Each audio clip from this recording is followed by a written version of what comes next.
Boa noite, pessoas. Olá. Então, estamos começando mais uma live semanal aqui da Contextos Arqueologia, nessa nossa terceira semana, fazendo essa atividade aqui no YouTube com vocês. Ah, então, só para a gente começar, lembrando, como sempre, essas transmissões, elas têm um pequeno delay de tempo. Então, nesse momento que eu estou falando, o que está sendo transmitido só chega para vocês 45 segundos depois. Então, lembrem disso durante a transmissão. Eu tenho um feedback, vocês terão, na verdade, um feedback um pouco atrasado do que está sendo transmitido. Então, vamos então começar, né, a nossa live. Antes de mais nada, eu só queria ver como é que está a questão do áudio. A música no fundo está atrapalhando a minha fala? O que vocês acham? Fernanda, que está mediando, pode me informar?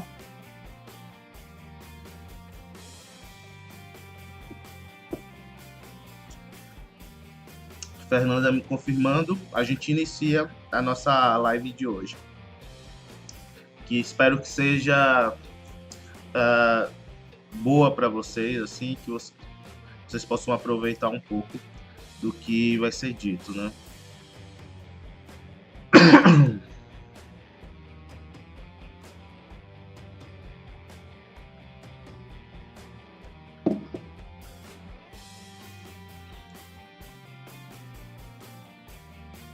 Ok, então boa noite, Ana, também, que agora entrou aí. Vamos à nossa transmissão. Só lembrando para vocês, quem não acompanhou na semana passada a nossa live, está funcionando da seguinte maneira. Nossa live ela tem uma duração média de 30 minutos a 1 hora. E como a proposta é que seja algo aberto, dinâmico, onde a gente possa debater, a ideia é que a gente faça um primeiro bloco de 30 minutos no máximo, onde eu irei apresentar algum tema relacionado ao projeto Casco de Mocangue 1. E os outros minutos restantes a gente possa utilizar para conversar, fazer essa troca de ideias, tirar dúvidas, etc. Então, fiquem à vontade, já podem mandar perguntas aí no chat. Eu vou estar acompanhando no decorrer da nossa transmissão o chat. A gente tem a moderação da Fernanda, que pode estar ajudando aqui também. Então vamos lá. Começando hoje, né, com essa imagem das atividades de mergulho que foram feitas entre julho e agosto, né, de 2015, na nossa primeira etapa. Quem não acompanhou na semana passada, quando eu falei um pouco sobre o histórico do projeto e essa primeira etapa de pesquisa que foi feita, eu acho que talvez eu tenha deixado algumas informações pouco soltas em relação... Desculpa, gente, novamente, desculpa interromper assim a fala, mas lembrando, estou um pouco cansado e um pouco ainda de alergia, não sei o que é, com essa tosse. Então, no decorrer da nossa conversa, posso dar pequenas tossidas e algumas intromissões podem ocorrer, enfim. Vamos lá, voltando. Então, na etapa passada que aconteceu do projeto, em 2015, a gente fez algumas atividades de mergulho, e nesses mergulhos a gente pôde comprovar que a gente se tratava de uma embarcação provavelmente do final do século XIX, primeira metade do século XX. Cadê? Então, algumas características que nos foram presentes nessa atividade, do modo de manufatura da embarcação, algumas técnicas empregadas, como eu falei, do revestimento do casco, o revestimento anti-fouling, né, com madeira e cobre ou bronze, que era algo bem comum a partir da primeira metade, a partir da segunda metade do século XIX, a gente conseguiu ter uma pequena ideia do que a gente lidava. E aí, como eu falei para vocês, a gente foi chamado para tentar solucionar um problema, né? Um problema que envolvia uma empresa que estava interessada em realizar uma obra de infraestrutura na Baía de Guanabara, a Marinha, que se preocupou em falar se vai retirar qualquer coisa debaixo d'água, a gente tem que saber o que é, e o IPHAN, que é o órgão que lida com o patrimônio histórico e artístico nacional. Então, a gente tinha que solucionar um problema e dar respostas para essas três pessoas, né? E a resposta era, do que a gente se trata? É de um naufrágio? É de uma embarcação que foi descartada? A gente está falando de algo muito antigo, algo muito recente? Ou seja, resumindo, isso tem valor histórico ou valor arqueológico? Essa é a grande pergunta. E foi isso que a gente tentou solucionar a partir de uma investigação histórica bem profunda que eu mostrei rapidamente para vocês na live passada, como foi estruturado o tanto de acervos documentais que foram verificados, mas também, através do mergulho, a gente tentou responder isso a partir das características dessa embarcação, né? Então, esse foi o nosso objetivo. Só voltando aqui para o chat, quem puder dar a localização de onde está falando, apesar que Fernanda já é mediadora, enfim, mas a Ana Carvalho, a Catarina, podem estar botando...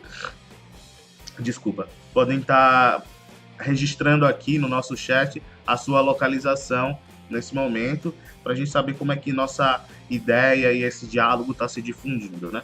Voltando.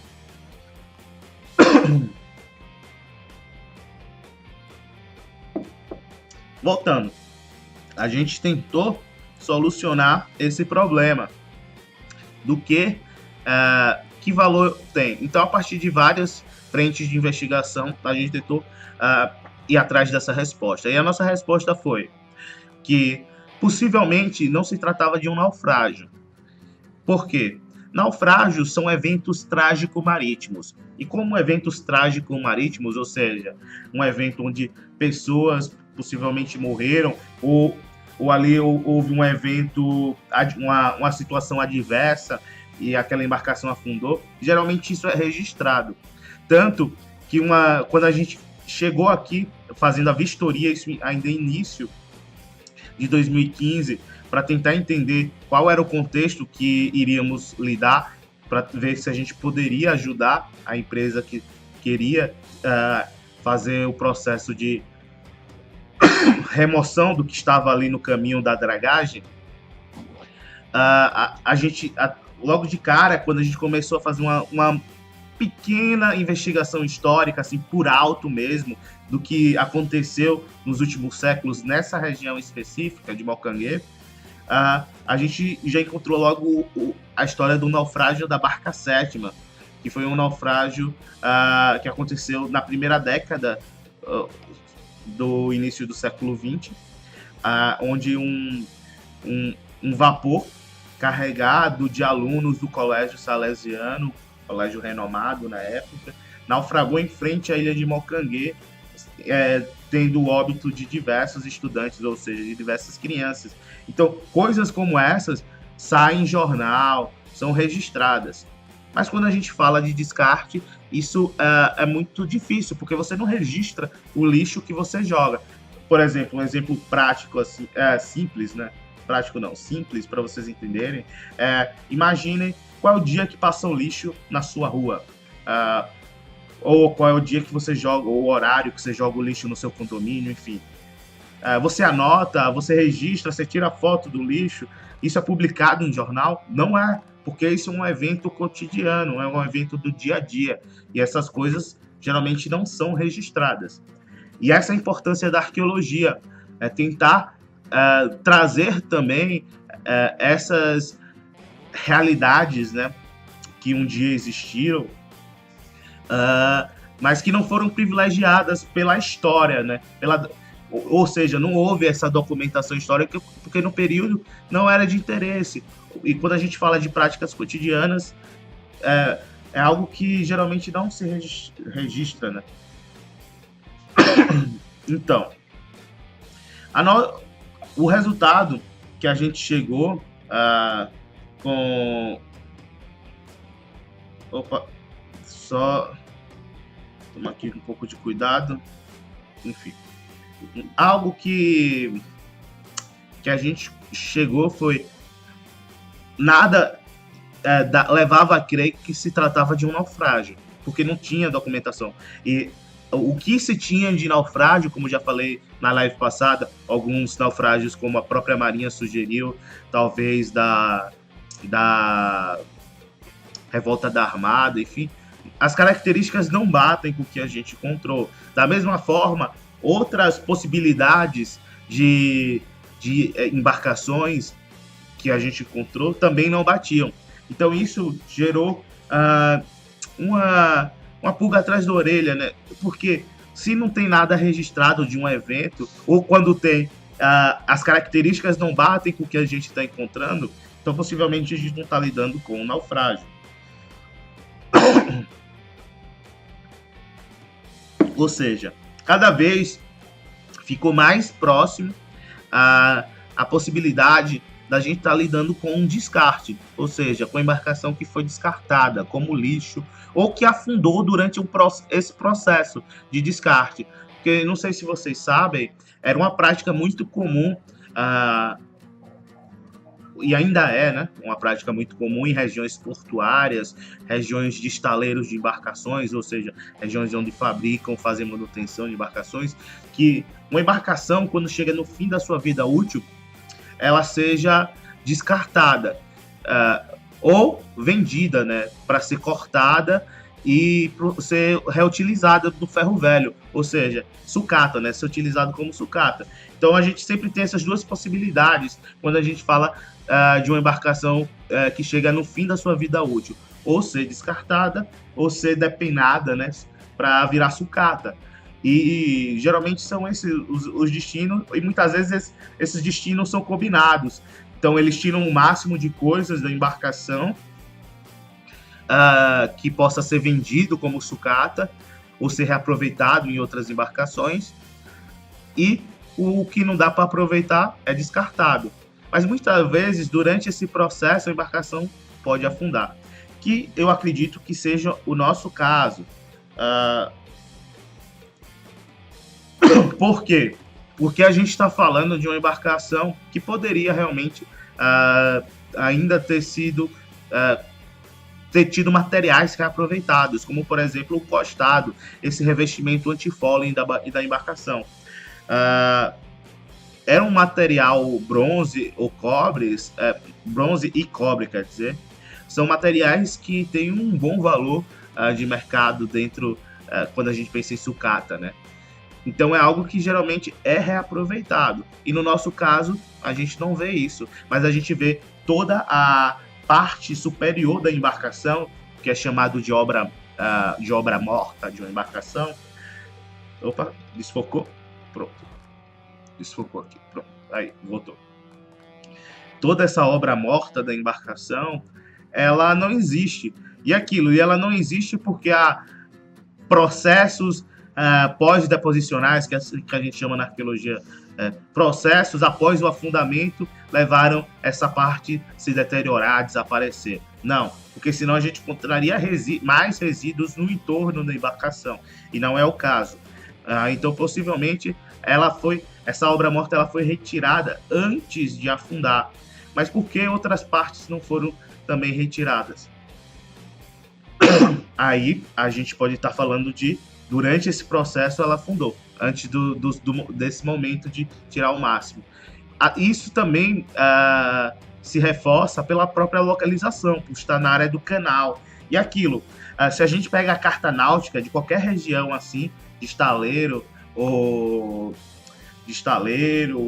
de porto, geralmente a gente vai ver essas embarcações descartadas justamente nas áreas mais rasas, ou seja, nas áreas onde essas embarcações não vão se tornar obstáculos à navegação, ou seja, elas não vão ser um risco à navegação. Então, por que essa embarcação, justamente hoje em dia, ela é um risco à navegação? Porque ela está no meio do canal. Então, por que ela foi parar aí? Então, isso é que fica a dúvida, né? Porque ela realmente está no meio do canal. Foi um processo uh, inesperado. Então isso é o que a gente acredita mais, né? Então, só para a gente ver aqui, deixa eu ver como é que tá o chat. A Ana Carvalho botou aqui, que é de Brasília. E já estão enviando perguntas. Enfim. Vamos lá. Opa, desculpa, gente. Aqui ainda não. Vamos lá.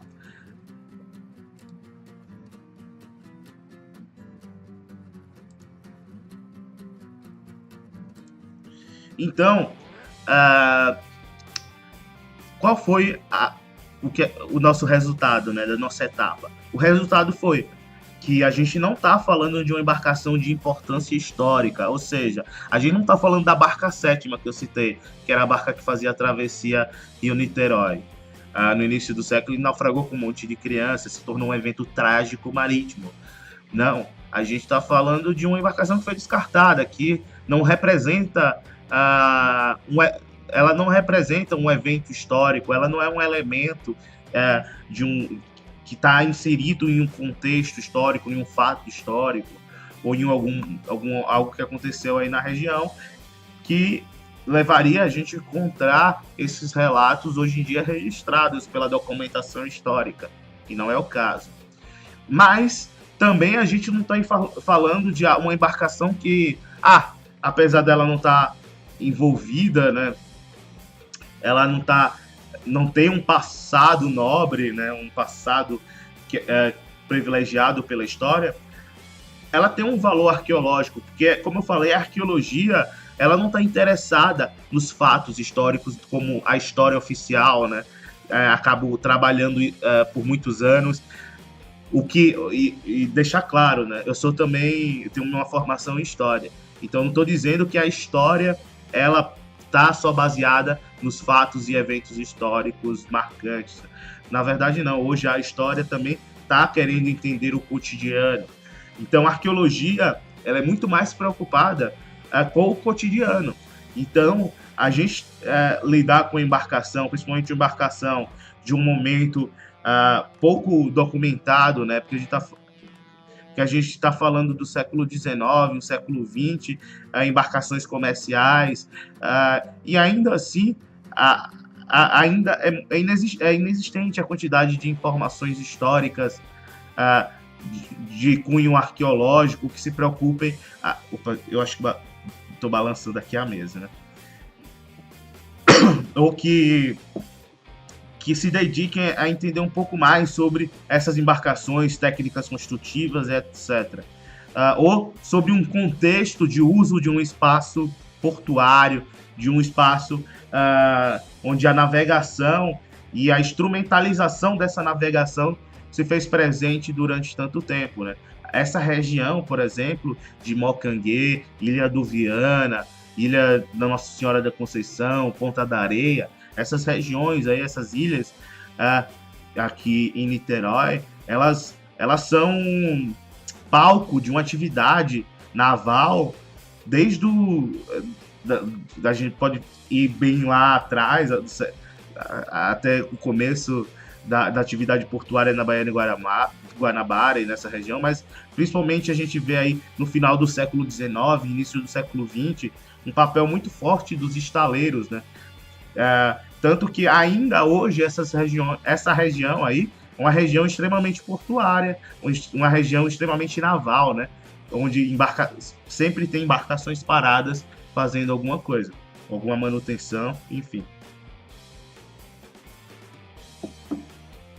Então, a ideia dessa pesquisa é que a gente possa contribuir para entender um pouco desse passado recente, a entender os hábitos, né? E os resultados, ou melhor, hábitos não, é melhor falar os resultados decorrentes dessas atividades no último século aqui na região. Então, esse foi o resultado, assim, resumindo assim de uma maneira geral, que, apesar de não ter uma relevância histórica, tem um valor arqueológico sim, porque a gente pode tirar informações dessa embarcação. Até porque a gente, pensando que essa pesquisa ela possa servir como uma referência para futuramente também a gente enxergar outras possibilidades em outros contextos, outros locais, trabalhar dessa maneira, né, que está sendo trabalhada aqui. Então a ideia é que isso sirva de base para projetos futuros que possam ter características semelhantes, né?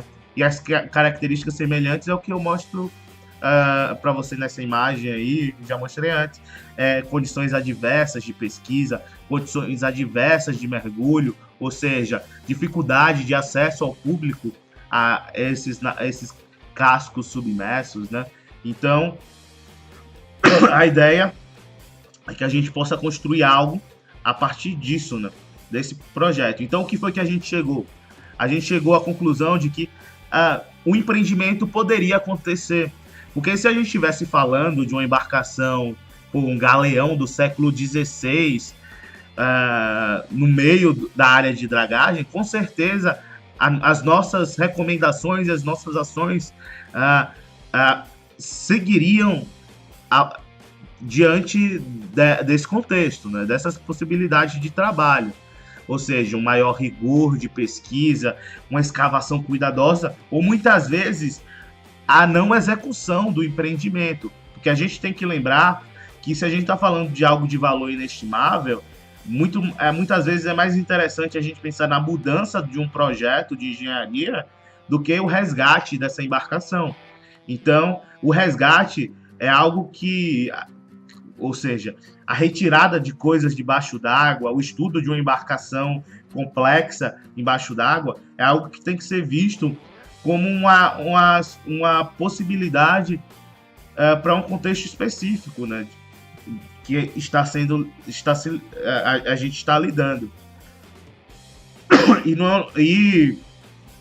E quando a gente fala, por exemplo, de algo de muita relevância, a gente nunca foi feito um trabalho com um galeão do século 17 ou 16 de maneira sistemática, com um caráter científico sério, bem embasado, bem construído no Brasil. Se um dia surgisse uma oportunidade dessa, seria ótimo. A gente ia pegar, vamos escavar esse sítio de maneira detalhada, seguindo todos os parâmetros internacionais, que a gente pode mostrar, por exemplo, usar como exemplo o trabalho do San Juan, o galeão basco San Juan, lá em Red Bay, no Canadá, que foi um trabalho minucioso e tal. Então, quando a gente fala nisso, em algo de valor muito inestimável, quer dizer, algo de valor inestimável e que necessitaria de um maior trabalho, de uma maior complexidade do trabalho arqueológico, né? Que a gente falar de escavação de um sítio, de um navio de madeira do século XVI, é algo muito complexo, que gera muito custo, muito tempo. Por exemplo, é algo assim para ser resolvido, mesmo com uma equipe gigante, uma equipe muito grande, é trabalho para anos escavar uma embarcação desse tipo. E um trabalho para anos pensar a remoção dessas coisas de um lugar para outro, né? Então, é um contexto específico que gera uma atitude científica, uma atitude por parte dos profissionais diferente. No nosso caso, não. No nosso caso, a gente está falando de uma embarcação recente, a gente está falando de uma embarcação aí provavelmente do início do século XX, que foi descartada, então ela não está envolvida num grande evento, o Trágico Marítico, ou em algum outro evento histórico. No entanto, ela pode ter coisas para nos contar, né? Não, o objeto fala com o arqueólogo, né, muitas vezes, mas a partir do estudo, a partir pelo menos do registro de como está sendo removido, como isso está sendo relocado, gera informações importantes para a gente pensar um panorama regional e um panorama nacional, pensando que essa pesquisa serve como base para futuramente outras pesquisas acontecerem, né? Então, a gente chegou à conclusão que o empreendimento poderia acontecer. O resgate era uma possibilidade viável nesse caso, né? Então, desde que esse resgate acontecesse de maneira séria, científica e seguindo parâmetros mínimos de qualidade. E é o que eu vou falar um pouquinho agora para vocês, para a gente terminar a nossa live de hoje. Só voltando rapidamente ao chat, tô vendo aqui mais perguntas. Vamos lá. Então, mostrando para vocês. Não sei se vocês conseguem ver. Eu vou só olhar, ter o feedback de vocês daqui a pouco, né? De como é que tá. Vocês conseguem ler o que está sendo apresentado aqui do texto? Enfim, daqui a pouco me respondam. Mas de antemão já vou começando. Então, um dos documentos que utilizamos como balizadores para pensarmos o trabalho dessa embarcação, ou seja, permitir que parte das estruturas dessa embarcação sejam retiradas e realocadas para uma área segura, foi esse documento, a Convenção sobre a Proteção do Patrimônio Cultural Subaquático, que é um documento que foi organizado, né, pelas Nações Unidas em 2001, onde ele reconhece a importância do patrimônio cultural subaquático, definindo o que é esse patrimônio cultural subaquático e a importância da cooperação dos estados, organizações internacionais, instituições científicas, organizações profissionais, arqueólogos, mergulhadores, entre outros interessados e o público em geral, pensar a proteção desses bens. E, além de definir e fazer essa recomendação, porque a ideia desse documento é que ele seja uma referência para que os estados, né, os estados nacionais, eles possam, e os estados que façam parte da ONU e que queiram aderir a esse documento, que justamente isso sirva como base para a criação de uma legislação própria, né, que vise a proteção do seu patrimônio cultural subaquático. Ou seja, ele recomenda de que maneira o patrimônio cultural subaquático deve ser enxergado, protegido e trabalhado, né, nas águas dos países que queiram, que façam parte das Nações Unidas, enfim. O interessante da convenção e que é interessante para a gente é o anexo da convenção da Unesco. Vou mostrar para vocês rapidinho aqui. Pronto, aqui. Que é o anexo que fala sobre as regras relativas às intervenções sobre o patrimônio. Então, além de toda a carga que a gente já tem enquanto profissional, ou seja, que eu já tenho de formação, de pesquisas que já desenvolvi anteriormente, de estudos de casos que eu estudei ou que acabei vendo nos últimos anos, mas esse documento utilizei para criar as recomendações de trabalho na intervenção desse casco submerso, o casco Mocangue 1.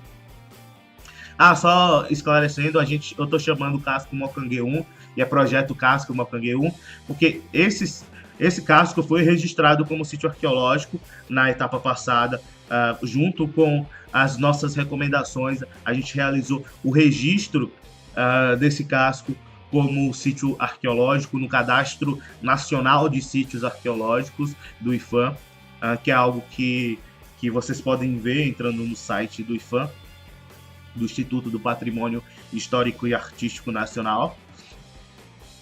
E eu chamei de casco Mocangue 1, porque futuramente outros cascos que estão lá no entorno podem ser trabalhados também com uma perspectiva mais acadêmica, né? Ou seja, fugindo dessa realidade que eu estou trabalhando atualmente, que é de tentar atender uma demanda comercial, de certa forma, né? Que uma empresa quer dar andamento no empreendimento, quer ter suas licenças ambientais. Então,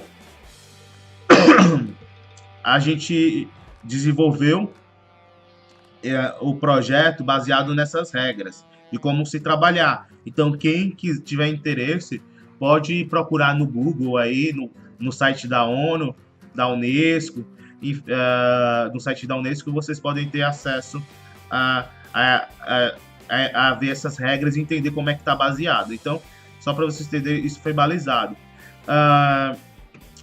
Por que é importante a gente usar esse documento como um documento de referência para se pensar a forma de se trabalhar o patrimônio cultural subaquático aqui no Brasil? Porque, infelizmente, ainda no Brasil, a gente tem uma legislação própria, uma legislação nacional, onde enxerga o patrimônio que está embaixo d'água de uma maneira desigual, quando a gente fala da forma que é tratado o patrimônio que está fora d'água, né? Porque existe um instrumento legal que permite a exploração e comercialização do nosso patrimônio, infelizmente. Então, só antes de continuar, deixa eu ver aqui como é que está. Vocês estão conseguindo ler? Vocês podem me responder aqui no chat rapidamente. Desculpa. Então, é o tempo só de eu botar uma água aqui e ver como é que está o nosso tempo. Então, já estamos quase no nosso fim para responder as perguntas. Já que, felizmente, hoje temos perguntas, né? Na live passada a gente não teve.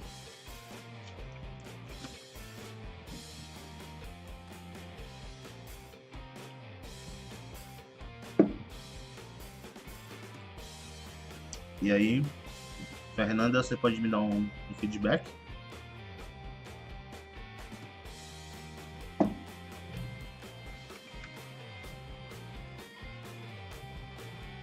Enfim, voltando, daqui a pouco eu olho. A Lei 10.166, que foi aprovada dia 27 de dezembro de 2000, numa semana como essa, que estamos vivendo agora nesse exato momento, uma lei veio para modificar uma legislação que já tinha sido aprovada e publicada em 86, que é a Lei 7.542, que visava falar sobre a pesquisa, exploração, remoção e demolição de coisas afundadas, submersas, encalhadas ou perdidas em água sob jurisdição nacional de marinha. Então, justamente essa legislação, ela falava, no seu artigo 2, como está marcado aqui, que o controle e fiscalização das operações e atividades de pesquisa, exploração, remoção e demolição de coisas, ou bem afundados, submersos, encalhados em águas nacionais ou em terrenos marinhos, era de responsabilidade do Ministério da Marinha. E nesse sentido, definia que essas coisas que estavam nessas águas, elas eram da União, eram bens da União. E que para fazer qualquer coisa era necessário o aval, né, dessa instituição. Tanto que a norma 10, que a gente seguiu como base para solicitar autorização de pesquisa, ela de certa forma é baseada nisso, né? Ela é baseada nesses critérios. Tanto que hoje a gente tem que seguir não só a portaria 07 do IFAM ou a instrução normativa número 1 de 2016, mas também a gente tem que seguir a norma 10, justamente para a gente pensar a pesquisa de coisas que estejam embaixo d'água. E a Lei 10.166, ela veio fazer alguns adendos e algumas substituições, pensando que as coisas ou bens resgatados, como está aqui, são passíveis de apropriação, doação, alienação direta, por meio de licitação pública, enfim. Que a exploração comercial de coisas ou de bens que estejam embaixo d'água é possível desde que você invista para isso. Ou seja, ela legaliza a caça ao tesouro, que é algo que vem sendo combatido há mais de 50 anos, e a convenção da Unesco é resultado justamente dessa luta que vem sendo desenvolvida no cenário internacional. E aqui no Brasil, infelizmente, isso é que ainda está em vigor. Apesar da gente ter projetos que infelizmente sempre acabam sendo arquivados, tanto no Senado quanto na Câmara, para pensar regulamentação da profissão de arqueólogo e pensar também o patrimônio cultural subaquático brasileiro, ainda a gente tem esse projeto em vigor e aparentemente não é de interesse da nossa classe política que isso seja modificado, né? Então, por isso que a gente tem que mudar essa classe política. Fica aí o recado. Então, a gente estruturou nosso projeto tentando atender todo esse cenário legal, né? Então, o Fernanda confirmou. Então, só para a gente fechar a nossa fala de hoje, montar um projeto para uma pesquisa arqueológica subaquática, tentar criar uma solução para uma pesquisa arqueológica subaquática é algo muito complexo, que depende de várias... a gente tem que considerar várias variáveis nesse processo, né? E nesse sentido, a gente tem algumas legislações ou documentos internacionais norteadores, como mostra a Convenção da Unesco, e algumas normativas internas da Marinha e do IFAM, mas em compensação, ainda a gente tem uma carência enorme de instrumentos legais, pensando no patrimônio que esteja embaixo d'água. Desculpa, gente. Então, hoje é isso. Eu termino aqui essa minha fala. Acho que até me alonguei alguns minutos a mais.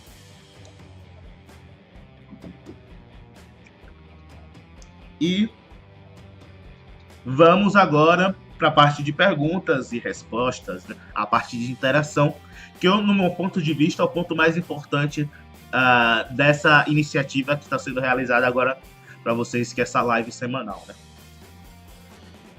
Enfim, vamos lá à primeira pergunta da Ana Carvalho. Bom, ela tem uma pergunta: esses organismos, as cracas, podem ser usados para determinar a data do naufrágio? Então, isso é algo que eu vou te dar uma resposta muito genérica, assim, que pode, a partir da minha experiência, eu enxergo como algo que a gente pode entender como um determinante, sim, para a gente ver se algo está muito tempo embaixo d'água, mas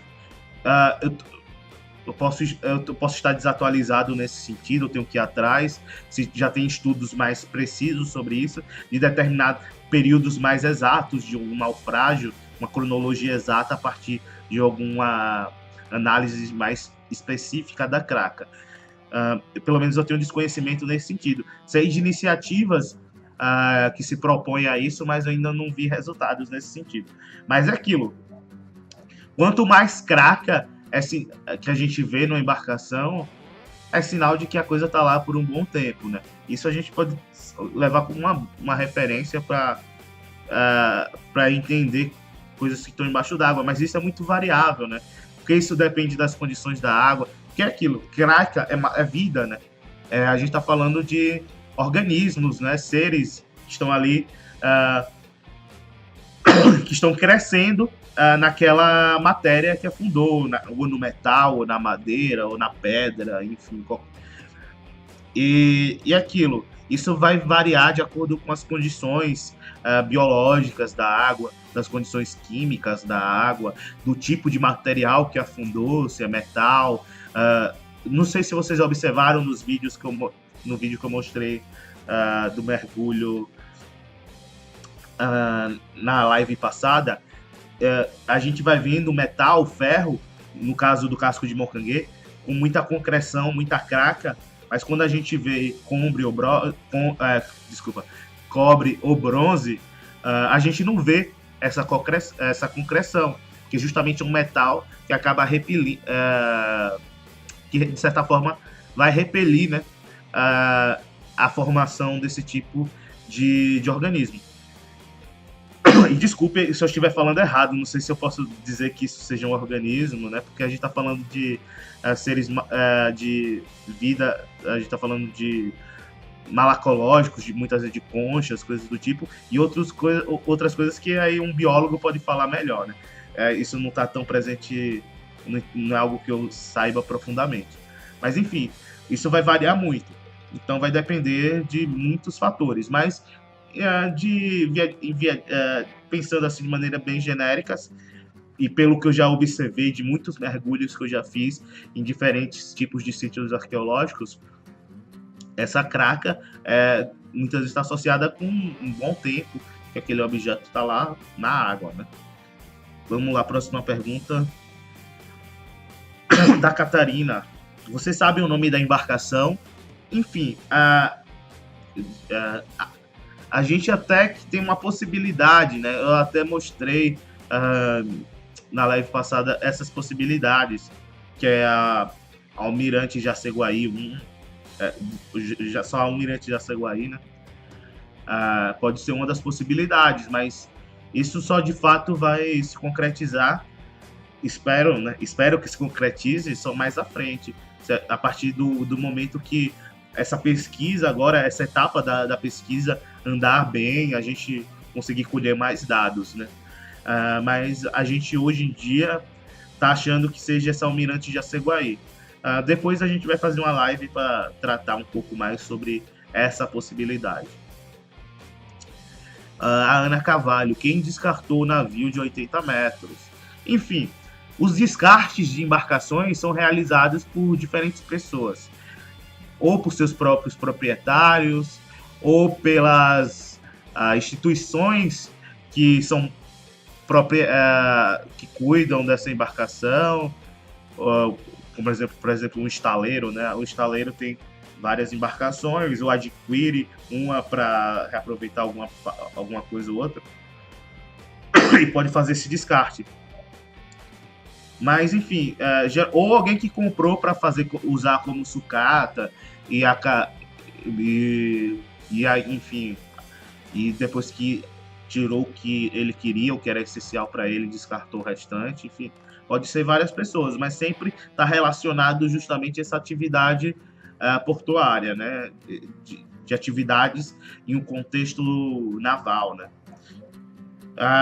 No caso, se for da Jaceguaí 1, ela foi descartada pela Lloyd, que é uma empresa que gerenciava a navegação costeira, né? Executava, uma palavra melhor, né? A navegação costeira durante boa parte da segunda metade do 19, início do século 20.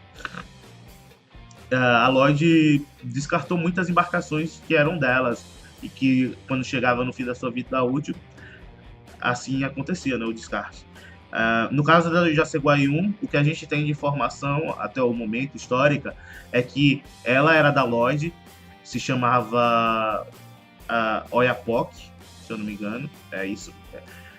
E exercia a navegação mercante, né, atividade comercial da Lloyd, e depois ela foi emprestada, né, para a Marinha, né? A Marinha solicitou a embarcação para ser utilizada como um caça-mina, e depois que a Marinha perdeu o interesse, achou que a função já tinha chegado ao seu fim, ela devolveu para a Lloyd. E o que a gente tem informações é que a Lloyd iria fundar a embarcação para a construção de um estaleiro na ilha de Mocanguê Pequeno. O problema porque está no canal, então isso ainda é o elemento que faz com que a gente não diga 100% de certeza que é a Jaceguaí 1 que a gente está falando. Mas se for, foi a Lloyd, a sua própria dona, proprietária, né, empresa proprietária, que fez o descarte. Justamente, segundo os dados que a gente encontrou, iria reaproveitá-la para servir de fundação, né, de base para uma estrutura portuária. Pergunta da Fernanda: essa localização no canal é realmente interessante. Ninguém abandona um carro no meio da rodovia, realmente. Ou quando abandona é golpe do seguro, né? Então, geralmente quando a gente vê um carro numa estrada, assim, largado no canto de uma estrada, é porque foi golpe de seguro. Mas é aquilo, jogou do ladinho, né? Para não atrapalhar o fluxo. Ou se jogou no fluxo, o que, é que a gente faz? Via de regra, aconteceu um obstáculo, um acidente e um carro se tornou um obstáculo numa via, a gente retira isso daí. Por que essa está no meio do canal? Essa é a grande pergunta a se responder. E pode ser que seja um mistério. E aquilo, falar de identidade de uma embarcação é algo que é possível. Quase sempre a gente chega uma identidade da embarcação que a gente está lidando, mas às vezes é impossível também, viu? A gente tem que ver que em muitos casos a gente pode encontrar ausência de documentações que reforcem uma identidade. Então isso é possível. Eu não estou falando que é o nosso caso agora, né, em questão. Eu acho que tanto que a gente, como eu falei, está já quase aí quase com 80, 90% de chance da gente estar encontrando a identidade dessa embarcação. Mas existe sempre essa variável aí, né, essa possibilidade de não encontrar. Enfim, mais alguma pergunta, gente? Se não tem, a gente, como sempre, né, acabando essa interação, a gente finaliza a nossa live de hoje. Agora que eu tô vendo que ficou... Opa. Deixa eu só ajeitar aqui. Desculpa, fazendo manutenção aqui agora do... Mexeu o chat, por isso agora que eu vi que estava tortinho aqui. Pronto, agora tá arrumado. Enfim.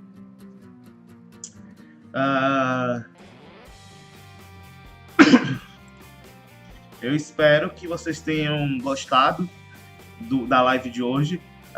Se vocês querem saber mais sobre como é que funciona a arqueologia dentro desse contexto, pensando num cunho mais prático, como é o roteiro, né, para se fazer uma pesquisa arqueológica,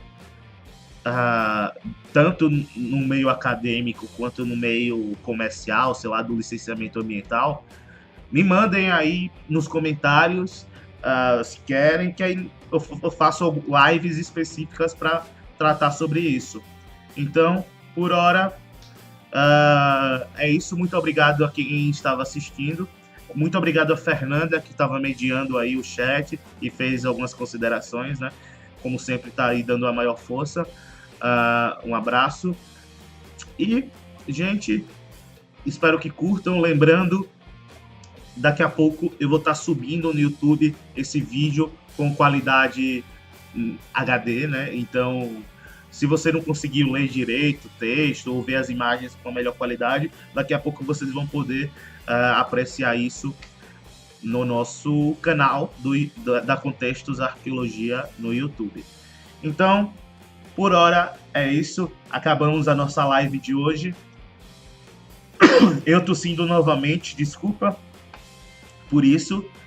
Próxima semana estaremos melhor. E aquilo, um feliz ano novo para todas as pessoas, porque na nossa próxima live será a primeira live de 2017, né? A primeira live do ano.